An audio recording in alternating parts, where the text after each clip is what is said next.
I still remember that night vividly, like a scene from a movie that I can't seem to escape. It was one of those evenings where the atmosphere felt oddly charged, but I brushed it off as just another Tuesday. My name's Mark, and for the past 7 years I'd been married to Jennifer, my high school sweetheart. We had a fairly solid relationship, or so I thought. We had our ups and downs, of course, but what couple does? I worked a steady job as a software engineer, while Jen was a part-time graphic designer. We lived in a cozy suburban house that we had picked out together, filled with trinkets and memories of our life. The first signs of trouble were subtle, almost imperceptible. Jen started coming home later than usual from her design meetings. At first, I was supportive, wanting her to succeed in her career. But there was a nagging feeling in the back of my mind, like a slow drip of water that wouldn't stop. I noticed her phone was always face down, and she had a code on it that she never bothered to share with me. Whenever I asked her about it, she'd roll her eyes and say, "It's just to keep work stuff private, Mark." I wanted to trust her, but something felt off. Things really escalated one night when I came home early from work. I figured I'd surprise her with dinner, so I stopped at our favorite Italian place and grabbed a couple of takeout boxes. As I pulled into the driveway, I noticed her car was in the garage and the lights were off inside. My gut twisted slightly, but I convinced myself she was just tired. I unlocked the front door, and the moment I stepped inside, the smell of perfume hit me like a slap in the face. It wasn't her usual scent. I stood there for a moment, taking it in, wondering if I was imagining things. But no, there it was, definitely not the scent I had grown accustomed to. I called out, "Hey Jen, I'm home." Silence. It was eerily quiet. I made my way to the bedroom, and that's when I heard it. Laughter. Light, flirtatious laughter that sounded nothing like the relationship we had built together. I peered around the corner and froze. There she was, sprawled on our bed, and beside her was a man I had never seen before. They were laughing, and my heart sank as I felt the betrayal wash over me like a cold wave. Part of me wanted to scream, to barge in there and demand answers, but I was paralyzed by shock. I stepped back, heart racing, and quietly left the house, taking the takeout with me. I drove around aimlessly, seething with anger and hurt, replaying the scene over and over in my mind.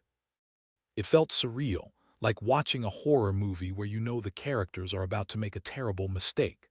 After what felt like hours, I finally found myself sitting in the parking lot of a nearby grocery store, still clutching the takeout bags. My mind raced with questions. Who was that guy? How long had this been going on? The image of them together burned in my mind, and a wave of nausea hit me. I finally made my way home, determined to confront her about what I had seen. When I got back, Jen was in the living room scrolling through her phone, her face lighting up when she saw me. "Oh hey, you're home early," she said. A smile plastered on her face that seemed so out of place. I felt a new surge of anger rising within me. How could she be so nonchalant? I couldn't hold it in any longer. "Who was that guy in our bedroom, Jen?" I said, my voice barely above a whisper yet heavy with accusation. Her face dropped, and suddenly the room felt charged with tension. I could see her scrambling for words, trying to muster up some kind of excuse, but nothing would prepare her for what I had witnessed. As she stumbled through her explanations, "He's just a friend, and we were just messing around." I felt my world shatter. The woman I thought I knew, the one I had built a life with, was gone, replaced by a stranger. The anger inside me turned into sadness, and it was almost debilitating. The betrayal felt like a physical wound, raw and bleeding. After that night, everything changed. I had been living in a dream, and now I was wide awake, grappling with the reality of my situation. My heart was heavy with confusion and heartbreak, but I knew I had to make a decision about what to do next. The love I had for Jen was still there, but it was tainted now, forever altered by her deceit. In the days that followed, I found myself lost in a whirlpool of emotions. I felt like a ship adrift at sea, tossed around by waves of anger, sadness, and confusion. The initial shock of discovering Jen's betrayal gave way to a deep, gnawing pain that settled in my chest. I didn't want to believe what I had seen, but every time I closed my eyes, the image of her with that man flashed before me like a cruel slideshow. It was maddening. After the confrontation, I moved into the guest room. I needed distance, both physically and emotionally. Jen tried to reach out to me, often coming to the door to talk, but I couldn't bear to look at her. Each time she called my name, it felt like a dagger to my heart. How could she act as if nothing had changed? I started to notice other little things too. She seemed to be more frantic, more desperate to maintain a facade of normalcy. It was as if she was trying to convince not just me, but herself, that everything was fine. One evening, I decided to take my anger out on a long run. I hit the pavement hard, my feet pounding against the concrete as I let out all my frustration. I found solace in the rhythm of my heartbeat and the rush of the wind against my face. It was in those moments of clarity that I began to formulate a plan. I knew I couldn't just sit back and let this betrayal define me. I had to confront the truth head-on. That weekend, while Jen was out, I decided to do some digging. I wasn't proud of it, but I needed to know everything. I searched through her things, going through her drawers and her laptop. My heart raced with every click and every pull of a drawer. I found receipts from hotels and a string of messages that made my blood boil. They were flirty and suggestive, and it became painfully clear that this wasn't just a one-time fling. This was an affair that had been going on for months, maybe even longer.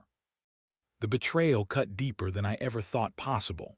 Then, while scrolling through her old messages, I stumbled upon something that made my heart drop. There was a picture, a candid shot of her with that man, laughing together at a bar, her hand resting on his shoulder. It was a picture that encapsulated everything I feared: intimacy, closeness, and a bond that I had thought only existed between us. I felt sick. The rage that had been dormant inside me roared back to life, and I knew I had to do something about it. I decided it was time for a more direct confrontation. Jen was due back in an hour, and I spent that time packing the living room, rehearsing my words. I wanted to be calm, collected, and in control, but the turmoil inside me was hard to mask. When Jen finally came home, she immediately sensed that something was off. The air felt thick with unspoken words. "Mark, are you okay?" she asked, her voice laced with genuine concern. I took a deep breath, steadying myself. "No, Jen, I'm not okay at all. We need to talk." I led her to the living room where I had spread out the evidence I had found: receipts, messages, and that damning photo. I laid it all out in front of her like an exhibit at a trial, waiting for her reaction. Her face went pale as she took it all in, and I could see the gears turning in her mind, trying to craft a suitable excuse. "Mark, I can explain," she started, but I cut her off. "Explain what? How you've been lying to me for months. How you've shared moments with someone else that were meant for us." The words poured out of me, fueled by a mix of pain and anger. Jen's composure began to crack, and for a moment I saw a flicker of genuine remorse in her eyes. "It was a mistake," she pleaded. "I didn't mean for it to happen. I don't know what came over me. It's been hard, and I felt so alone." Her excuses felt hollow, and I couldn't help but scoff. "Hard, alone. We've been married for 7 years, Jen. You couldn't talk to me. You thought cheating was the answer." I watched her face twist, and I could see she was grasping for a lifeline. "I love you, Mark, I do. It was just a mistake. I'll do anything to make it right." But those words fell on deaf ears. I felt a mix of anger and pity for her. This wasn't the woman I married. This wasn't the love we had built. The trust that had held our relationship together was in tatters, and I realized that I couldn't hold on to something that was already gone. I took a step back. "I can't do this anymore, Jen. I can't trust you. I need time to think about what I want. This isn't something we can just brush under the rug." Her face crumpled, and in that moment, I felt the weight of reality crashing down on us. I wasn't just confronting her betrayal. I was confronting the end of our life together. The tears in her eyes mirrored the ache in my heart, but I knew this was the beginning of a painful journey for both of us. I wasn't ready to make a final decision, but I understood that the road ahead would be anything but easy. The trust that had been so carefully constructed between us was now a fragile glass figurine, shattered and irreparable. I had to figure out what to do next, and that would take time. In the days that followed the confrontation, I found myself in a haze, drifting through my daily routine like a ghost. Work became a blur of meetings and deadlines, And at home, silence loomed over every corner of the house. Jen constantly attempted to reach out, but I was in no mood to listen to her apologies or her reassurances. The love I had once felt for her was intertwined with a deep resentment that tainted every interaction we had. I started using my evenings to keep myself busy, immersing myself in work projects, binge-watching shows, and even picking up a new hobby, woodworking. It was therapeutic, allowing me to channel my anger and frustration into something tangible. I'd spend hours in the garage, sanding down pieces of wood, losing myself in the rhythm of creation. Each cut and each screw felt like a way to reclaim my life, to assert control over something, since everything else felt so chaotic. One night while working on a small bookshelf, my phone buzzed. It was a message from Jen, a long, desperate text asking if we could talk. She was willing to do anything to fix things, to show me she could change. I sat there for a good while staring at the screen, my heart racing. Part of me wanted to respond, to maybe give her a chance to explain herself, but the other part of me screamed that I couldn't go through this again. I was scared of falling back into her web of lies. Eventually, I decided to respond. I need space, Jen. I can't do this right now. I hit send, feeling a mix of relief and guilt. I knew she was hurting, but I was hurting more. I needed time to sort through my feelings, to understand what I wanted moving forward. That weekend, I made plans to visit my best friend Alex, who lived a few hours away. I needed an escape, someone who could offer perspective and support. Alex had always been a brother to me, and he had been through his own share of relationship struggles. I figured he could help me see the situation more clearly. When I arrived at his place, I felt a wave of relief wash over me. It was peaceful and informal, filled with the familiar scent of coffee and the sound of classic rock playing softly in the background. We sat down over a couple of beers and I poured out everything: the betrayal, the confrontation, the pain. Alex listened intently, nodding along as I shared my experience, occasionally interjecting with his own stories of heartbreak. "Man, that's tough," he finally said, leaning back in his chair. "But you have to ask yourself, is this someone you can ever trust again?" That question hung in the air like a heavy weight. I hadn't really considered that.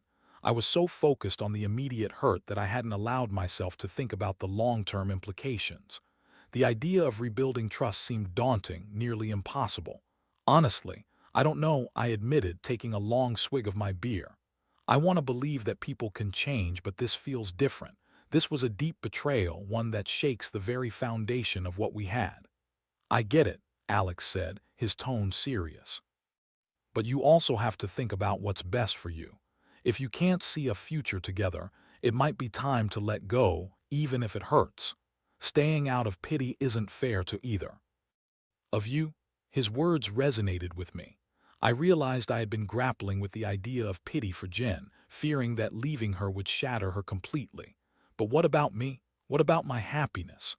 I had to put myself first for once, and the thought felt liberating yet terrifying. As the night wore on, we switched topics, laughing over old stories and reminiscing about our adventures. I felt lighter, the burden of my heartache momentarily lifted. Alex reminded me that life goes on, regardless of the pain we experience. It felt good to talk about anything other than my shattered marriage, to laugh and feel normal again, even if just for a few hours. When it was time to head back home, I felt renewed strength coursing through me. I knew I had to face Jen and lay everything out on the table. No more tiptoeing around the issue. I had to decide once and for all if our relationship was worth salvaging or if it was time to cut my losses and move on. When I returned home, I found Jen waiting for me. She looked exhausted, her eyes red-rimmed, as if she had been crying. For days, I felt a pang of guilt but steeled myself. I needed to stay strong.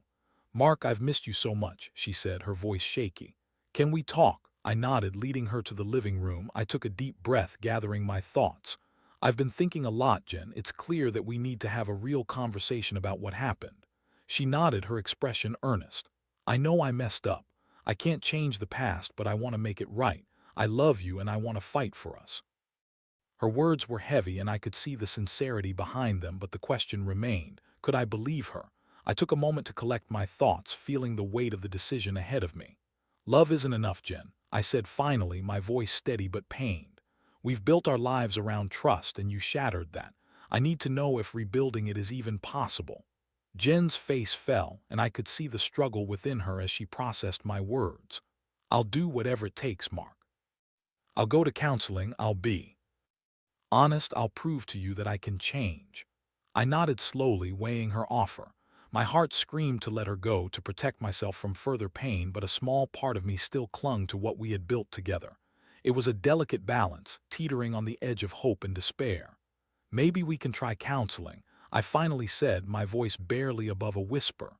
But understand this, if I'm going to even consider giving us another chance, you need to be all in. No more lies, no more hiding things. If we're going to do this, it has to be real.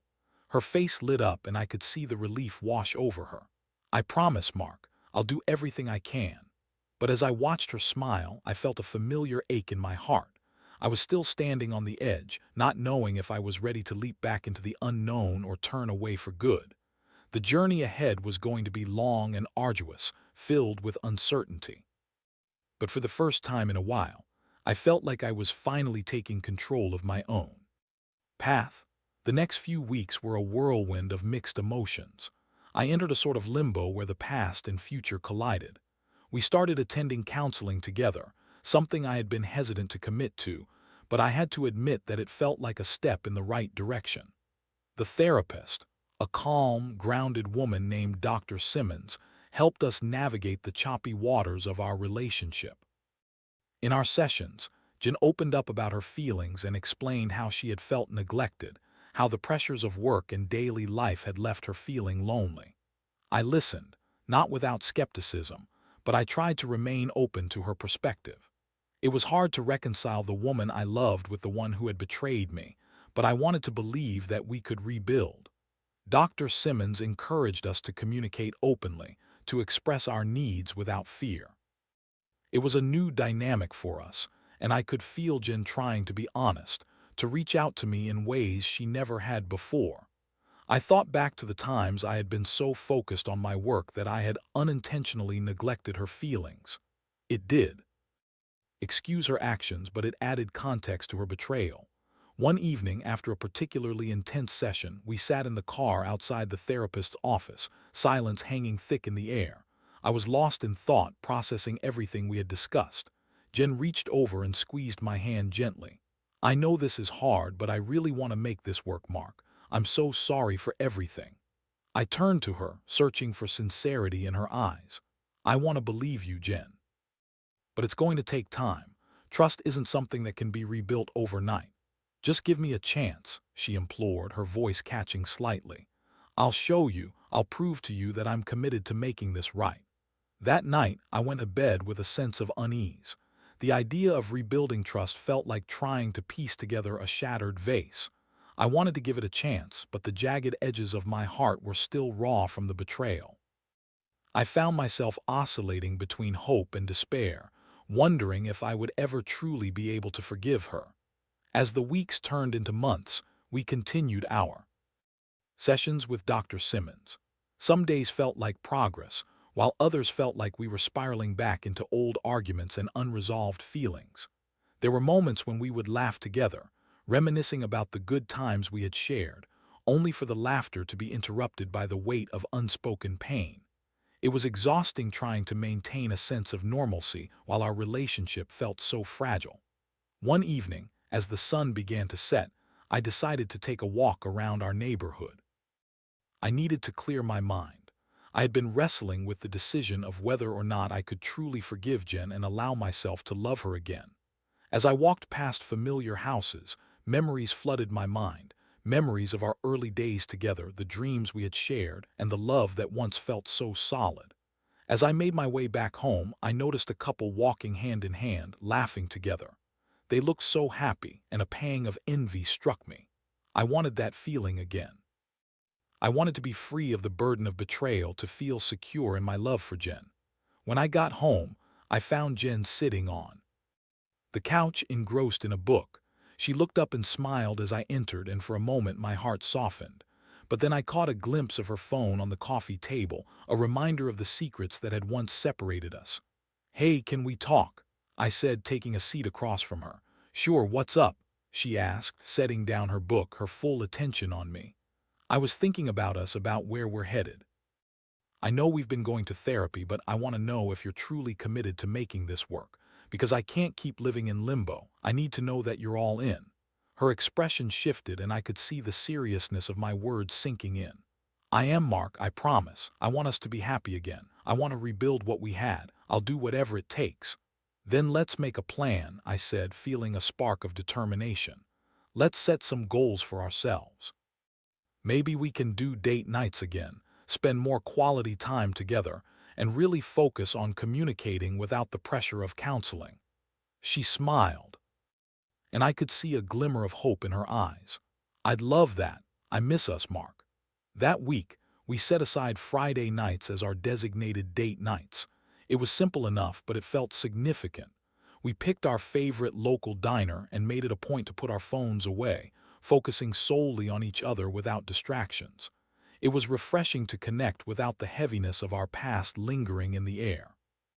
On one particular Friday, we sat at a booth, eating burgers and sharing stories from our past.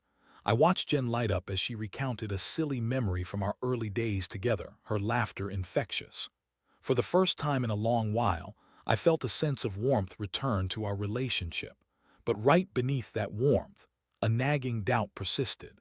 As we drove home that night, I couldn't shake the feeling that I was still guarding my heart. I wanted to let go of the pain, but every moment of happiness was tinged with the fear that it was too good to be true. As we settled into bed that night, I turned to Jen, who was scrolling through her phone. "Can I ask you something?" I said cautiously. "Of course," she replied, looking up at me, her expression curious. "Do you ever think about what we had before everything fell apart? Do you think we can truly get back to that place?" She paused for a moment, her eyes searching mine. "I think about it all the time. I want that back. I'm committed to making sure we get there again. I don't want to lose you." I nodded, feeling a mixture of hope and uncertainty. "I want to believe that, but you have to understand that it's going to take time. I can't just forget what happened." "I know," she said softly, setting her phone aside. "I'm willing to wait. I love you, Mark, and I want to prove that to you." As I lay there, I realized that while our journey was far from over, we were taking steps forward. The road to rebuilding trust was difficult, filled with bumps and detours, but I couldn't deny the spark of possibility that flickered within me. The question remained, would that spark be enough to reignite the fire of our love, or would we be forever haunted by the shadows of the past? Only time would tell. As the weeks rolled on, our date nights became a ritual that provided a semblance of stability amidst the chaos of rebuilding our relationship. Jen and I began to explore new places together, trying out different restaurants and activities that had been overshadowed by the weight of our past.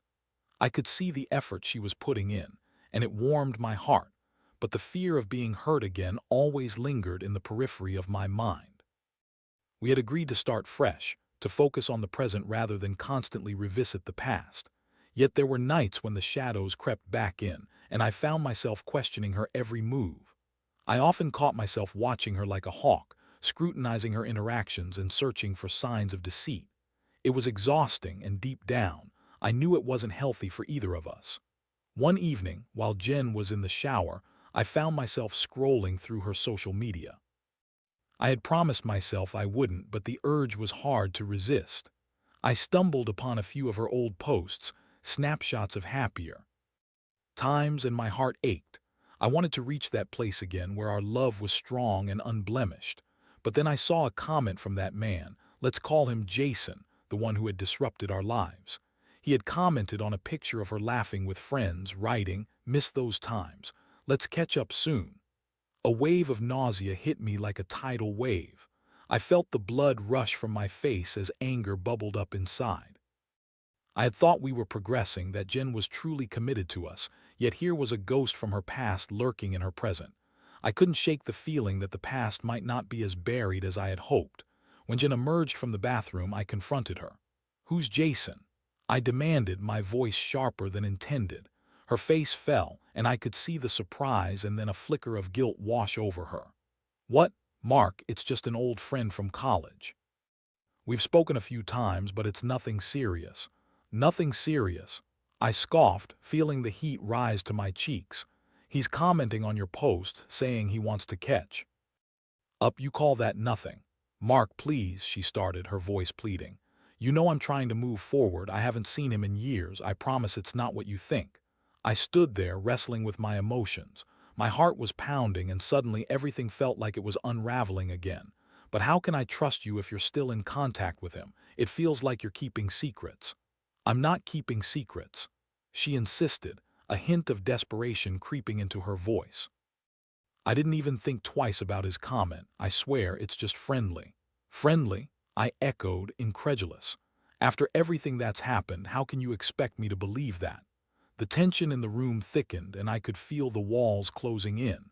Jen looked hurt, but I didn't know how to soften my stance. It felt like history was repeating itself, and I was terrified of falling back into a cycle of betrayal. Maybe we need a break, I said, the words spilling out before I could stop myself. Just to think about everything. Her eyes widened in shock, and I could see the fear in her expression. You can't be serious, Mark. We've come so far. I thought we were working on things. I thought we were too, I said, my voice lowering to a whisper. But this feels like a step backwards. I need to know you're committed to me and to this relationship. Maybe a little distance can help us both see clearer. Jen's face crumpled as she processed my words. You're really willing to throw away everything we've been working for. I'm not throwing it away. I just need time to think. I can't keep feeling like I'm in a constant state of anxiety, wondering if you're going to go back to him. It's too much.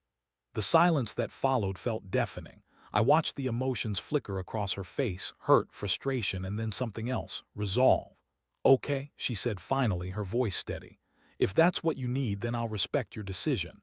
But I hope you know that I'm here, ready to fight for us. As she said those words, I felt a strange mix of relief and guilt. I understood that I was pushing her away, but I also felt like I was protecting myself. I needed to establish boundaries and figure out if I could truly forgive her, or if the pain would always loom over us like a dark cloud. That night, I moved into the guest room, and the quiet felt suffocating. I lay in bed staring at the ceiling, my mind racing. Did I really want to end things? Did I want to let go of the woman I had loved for so long? Yet, I couldn't ignore the nagging doubts that clouded my thoughts.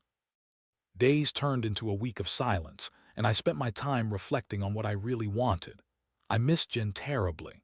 The house felt cold and empty without her laughter, but I couldn't shake the feeling of betrayal that lingered like a shadow. I thought about reaching out, but fear kept me rooted in place. Fear of being hurt again, fear of her slipping away, and fear of the unknown. One night, as I sat on the couch watching TV, I heard the front door creak open. My heart raced as I turned to see Jen walking in, a small bag in her hand. I felt my stomach twist in knots, wondering what she was doing. Mark, she said softly, her voice barely above a whisper. Can we talk? I nodded, the weight of the last week pressing down on me. She moved closer, sitting down beside me, and I could see the vulnerability in her eyes. I've done a lot of thinking since you left. I don't want to lose you. I want to be honest and transparent. Honest about what? I asked, my voice cautious. I promise I'll cut ties with Jason. I shouldn't have been in contact with him in the first place, she said, her tone sincere. I just want you to know that I'm fully committed to making this work. I stared at her, searching for signs of truth in her words. You understand that trust is something we have to rebuild, right? I can't just take your word for it. I know, and I'm willing to do whatever it takes. I'll show you that I'm serious about this. Her determination ignited a flicker of hope inside me, but the doubt still lingered. It's going to take time, Jen. I need to see that you mean it. I understand. She nodded, her eyes glistening. But please don't give up on us yet. Let's go back to therapy. Let's talk about this openly. I want to prove to you that I can be the partner you deserve. As I listened to her speak, I felt my heart soften a little. The tears in her eyes told me how much she regretted her actions, and for the first time in days I sensed the possibility of healing. Okay, I said finally, my voice steady. Let's take it one step at a time. We'll go back to therapy and we'll figure this out together. The weight of my decision hung in the air, but I felt a slight shift in the atmosphere. I still had a long way to go, but perhaps this was the first step toward rebuilding what we had lost. It wouldn't be easy, but I was willing to try. For now, that had to be enough. As the days turned into weeks, we settled back into a routine of therapy and open communication. I was cautiously optimistic, navigating through the minefield of my emotions. Jen was putting in the effort. She was attending sessions, being more transparent about her phone, and cutting ties with Jason. I could see her trying to rebuild trust, and slowly but surely, I felt the walls I had built around my heart begin to crack. In therapy, we focused on understanding the root causes of our issues. Jen opened up about her feelings of loneliness and how she had felt neglected during a tough period in our lives. I shared my perspective, explaining how her betrayal had shattered my sense of security, leaving me questioning everything we had built together. It was cathartic to express these feelings, both for me and for her. One evening, after a particularly productive session, we came home and decided to cook dinner together. It felt normal, like the old days, and for a moment I could forget about the pain. We laughed as we chopped vegetables, each of us playfully competing to see who could make the best dish. The lightness in the air reminded me of the connection we used to have. After dinner, as we sat on the couch, I felt a surge of courage. Jen, can we try to look forward instead of constantly revisiting the past? I want to. Focus on our future. She nodded eagerly, her eyes lighting up. Absolutely. I want that too. How about we make a list of goals for us? Things we want to accomplish together. We spent the next hour brainstorming, jotting down everything from small things like weekend getaways to bigger dreams like buying a new house. It felt good to discuss our future, to articulate our hopes and aspirations. Each entry on that list felt like a promise we were making to each other, a contract of sorts, solidifying our commitment to moving forward. But even amidst the progress, doubt still lingered. I was haunted by the fear that any moment of happiness could be fleeting, that the past could resurface at any time. I often caught myself overanalyzing her interactions, worrying that she might slip back into old patterns. It was exhausting, and I knew I needed to work on letting go of that fear. One Saturday afternoon, we decided to take a day trip out of town. We drove to a nearby state park, a place we had frequented in the past. As we hiked through the scenic trails, I felt a sense of weight lifting off my shoulders. The beauty of nature surrounded us, and for the first time in a while I felt a sense of peace. As we sat on a bench overlooking a breathtaking view, Jen turned to me, her expression serious. I know I messed up and I can't change that, but I want you to know that I'm committed to proving my love to you every day. I won't take it for granted again. Her sincerity touched me, and I felt a surge of warmth in my chest. I appreciate that, Jen. It means a lot to hear you say that. But the fear still loomed in my mind. I just need to know that I can trust you again. It's going to take time. I'm ready to be patient, she replied softly, taking my hand. I'll show you that I'm worthy of that trust. As we sat in comfortable silence, I realized that although the wounds of betrayal still ached, I was beginning to see a future with her again. We both had a long way to go, but progress was being made. I was learning to let go of the past, one small step at a time. Over the next few months, we continued our journey together. Therapy sessions became more about growth than addressing past wounds. We started enjoying date nights again, exploring new hobbies together, and nurturing the bond we had almost lost. I found myself laughing more, feeling lighter, and slowly allowing myself to trust again. One evening, as we were cuddled up on the couch watching a movie, Jen turned to me with a serious expression. Mark, I know we've come a long way, but I want to make sure we're both fully committed to this. Would you be open to setting a date for a wedding vow renewal? The question caught me off guard, and I took a moment to process it. A vow renewal. It was a significant step, and I could feel my heart race at the thought. You really want that? I asked, searching her eyes for sincerity. I do, she said, her voice steady. I want to reaffirm my commitment to you and our relationship, to show you that I want a future together. A part of me hesitated, unsure if I was ready for that level of commitment again. But then, I thought about how far we had come, how much effort we had both put into rebuilding our relationship. I realized that perhaps a vow renewal could serve as a way to solidify our commitment to each other, a fresh start to honor the love we had fought so hard to reclaim. Okay, I said finally, a smile breaking on my face. Let's do it.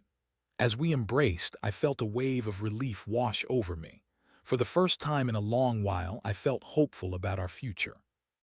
Yes, there were still shadows of doubt in the corners of my mind, but I knew we were both committed to navigating through them together. In the months that followed, we began planning the vow renewal. We decided to keep it intimate, just close friends and family. It was a celebration of our love, a testament to our resilience, and a reminder of the work we had put in to get to this point. On the day of the ceremony, the air was filled with laughter, love, and an overwhelming sense of gratitude. As I watched Jen walk down the aisle, I was struck by how far we had come. She looked beautiful, and as we exchanged vows, I could see the sincerity in her eyes. I promise to cherish you and to honor our love, no matter what the future holds, I said, my voice steady as I looked into her eyes. I promise to love you fiercely and to never take our love for granted again, she replied, her voice filled with emotion. As we sealed our vows with a kiss, I felt an overwhelming sense of joy wash over me. We had faced the storm together and emerged stronger. The road ahead wouldn't always be easy, but I knew we were ready to tackle it together. As the festivities began, I couldn't help but reflect on what I had learned throughout this journey. Love is not just about the good times, it's about weathering the storms together, learning, growing, and ultimately choosing each other every single day. It was a lesson I would carry with me as we stepped into our new chapter, hand in hand, ready to embrace whatever came next.